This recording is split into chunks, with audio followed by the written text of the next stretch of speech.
कहाँ ताला वो लगाते हैं कि नहीं लगाते। उनकी नैतिकता बिल्कुल उस पार्टी को मर चुकी। अगला बार आए थे तो मट्टी में मिल जाएंगे, भाजपा के साथ नहीं जाएंगे। आज किसी से भी पूछ लीजिए, एक बच्चा से भी, पलटू राम कौन है, आंसर दे देगा Nitish Kumar. ED CBI income tax लगा के डराने के काम कर रही है।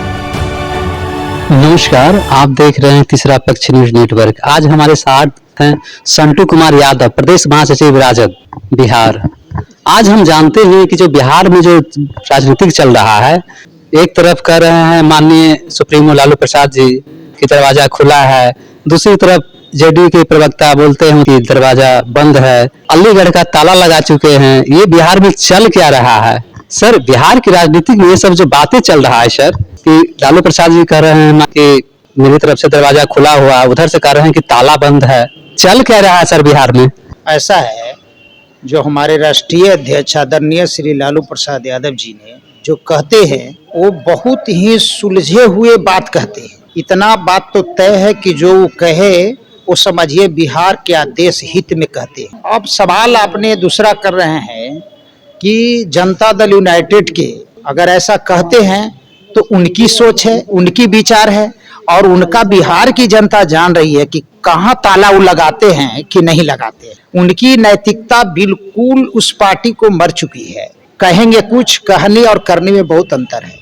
देखिए सर, अब सवाल यह खड़ा होता है कि जब उधर से इस प्रतिक्रिया आता है तो आप लोग बार बार दरवाजा खोल क्यों देते हैं, ये बताइए। हमारी विचार सामाजिक विचारधारा के सभी पार्टी में लोग हैं, और जो हृदय दिल से इस पार्टी में निष्ठापूर्वक ईमानदारी से आते हैं उनको वेलकम है, जो हमारे राष्ट्रीय अध्यक्ष जी ने कहे ही है। अब सवाल राष्ट्रीय जनता दल और जनता दल यूनाइटेड में बहुत अंतर है, जिसको बिहार की जनता जान रही है। एक कहेंगे कुछ, फिर बाद में कहेंगे कुछ। अगला बार आए थे तो मट्टी में मिल जाएंगे, भाजपा के साथ नहीं जाएंगे। इनके बयान आपने मीडिया के माध्यम से सुने होंगे, मंच के माध्यम से सभी दर्शकों ने सुने हैं। तो बिहार की जनता, कहीं भी आप चले जाइए बिहार के कोने कोने में, आज किसी से भी पूछ लीजिए, एक बच्चा से भी, कि पलटू राम कौन है, आंसर दे देगा नीतीश कुमार। अब इससे ज्यादा क्या कहा जा सकता है? इससे ज्यादा कुछ नहीं कहा जा सकता है। देखिए सर, बिहार में यह भी देखा जा रहा है कि जहां तक पदों की समीक्षा, जो कोटे की समीक्षा होने वाला है, आप इस बात को भी आप ही जान रहे हैं, तो फिर आज सिर्फ आरजेडी के जो कोटे के जो था पद, उन्हीं को समीक्षा क्यों? देखिए, एनडीए गठबंधन के खिलाफ जितने सारे क्षेत्रीय पार्टी हैं या उनके विरोध जितने सारी पार्टियां हैं, उनके सारे लोगों पर ईडी सीबीआई इनकम टैक्स लगा के डराने के काम कर रही है। पता नहीं किस डर से गए।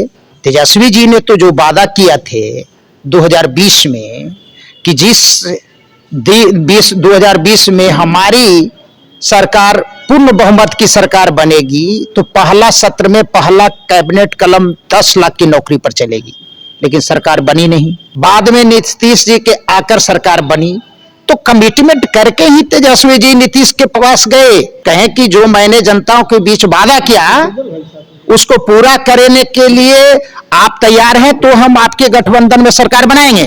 ओके किए। ओके करने के बाद तेजस्वी जी ने 70 दिनों के अंदर, आप सभी बिहार की जनता देख रही है कि नौकरी देने का काम किए, और कई पद रिक्त खाली था जिसको भरने के लिए फाइल तेजस्वी जी के द्वारा भेजा गया, उसको विलंब किया गया था। इसीलिए तेजस्वी जी की जो सोच है, जो कमिटमेंट किया बिहार की जनताओं के साथ, वो पूरा करने के लिए तैयार थे और आगे तैयार रहेंगे। तो सर, जैसा कि आप अभी जान रहे हैं कि जो बिहार में जो बदल रही है राजनीतिक पल पल की, जनता इस पर कितना भरोसा कर पाएगा सर? देखिए, एक पक्ष वाला क्या बोलते रहे थे मालूम आपको? मैं बता रहा हूँ, उदाहरण कविता कह के सुना रहा हूँ कि बीजेपी के रीजन में हवाई जहाज बिक गया, LIC बिक गया, BSNL बिक गया, सेल बिक गया, और एक पक्ष क्या कह रहा है कि अरे यार बिका तो सही, लेकिन कई चीज तो खरीदा गया है ना। वो खरीदाया क्या? ईडी सीबीआई इनकम टैक्स, ये तो खरीदाया है ना। और इसी को जो है तीन जमाई कह लीजिए या कई लोग कुछ कह लीजिए, इसी को दुरुपयोग कर रहे हैं। कहने का मतलब हुआ कि वो लोग जो ईडी, आईटी, सीबीआई, ये सब का दुरुपयोग कर रहा है। बिल्कुल बिल्कुल, इसमें कहीं कोई दो मत नहीं है। बिल्कुल कर रहा है। आप देख लीजिए ना भाई, ये लोग को देखिए, सिर्फ देखिए जो तरह से, मैं ऐसा नहीं, आप आपके चैनल के माध्यम से दर्शकों को मैं बताना चाहूंगा, हृदय दिल से सोचने की जरूरत है। 2014 में जिस तरह से कमिटमेंट नरेंद्र मोदी जी और अमित शाह जी मंच के माध्यम से जो कहे थे कि 2 करोड़ नियुक्तियां प्रति वर्ष देंगे, 15 लाख गरीबों को खाता में डालेंगे, नोटबंदी करेंगे, स्विस बैंक से पैसा आएगा, काला धन आएगा। अरे भाई, बाद में बोल रहे हैं कि जुमला है। देश को कहां ले जाना चाहते हैं आप? देश की जनता समझ रही है। आप कभी कभी राम मंदिर के खरे में बारे में जिक्र करते हैं, किसानों की हत्या हो रही है, आपने बिना सोचे समझे किसान बिल लाते हैं, बिना किसान से वार्ता किए हुए, और फिर जो है पीछे हो रहे हैं। आपने पहलवान बच्चियों को साथ आपके सांसद ने ब्रजभूषण के द्वारा बलात्कार किया जाता है, FIR नहीं करते हैं। मणिपुर में इस तरह की घटना घटती है, उस पर कोई जवाब नहीं देते हैं। अभी हमारे सुप्रीम कोर्ट के वकील ने EVM हटाओ का अभियान जारी किए हुए हैं, किसानों को मांग पर जो है, तब जो है कई शहीद होते हैं तब चर्चा करते हैं।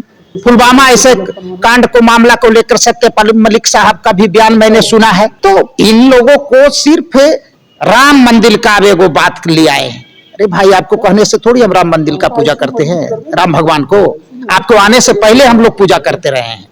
ये कोई विषय नहीं है, ये कोई विषय नहीं है। युवा, बेरोजगार, सिंचाई, कमाई, दवाई की सरकार तेजस्वी जी लाना चाहते हैं और उसको जो है आप डरा रहे हैं। तो देश की जनता उनके साथ खड़ा है। आपने जो सवाल किए कि राम मंदिर की बात की है, तेजस्वी जी विधानसभा में तो उन्होंने बोल रहे थे कि बिहार में राजा दशरथ कौन है और कैकेयी कौन है, जरा इस पर विश्लेषण कर दीजिए। वो तो सही कहे, एकदम सच्चाई बात पर कहे, पिता माने उनको। दशरथ जी सचमुच में राम को वनवास नहीं भेजना चाह रहे थे, कैकेयी जी के कहने पर वो भेजे, फिर कोई बात नहीं है। तो समझना चाहिए उनको ना, कैकेयी कौन है। ये तो माननीय मुख्यमंत्री नीतीश कुमार जी को सोचना है, और तेजस्वी जी ने स्पष्ट कर दिए। बात को समझिए, बड़ा गहरा वाला बात बोलते हैं वो। 2024 तक ही इनकी खेला हो जाएगी। आपका विश्वास है कि बिहार में खेला होगा? अभी बिहार में खेला होगा। आपको जो हमारे नेता ने जो बयान दिए हैं कि 2024 तक नीतीश कुमार जी की पार्टी का बहुत क्षति होने जा रहा है, ये बात स्पष्ट है। बिहार की जनता पूरी तरह से नकार दिया है नीतीश कुमार जी को। सर, अपना परिचय दे दीजिएगा। मेरा नाम हुआ संटू कुमार यादव, प्रदेश महासचिव, राष्ट्रीय जनता दल बिहार।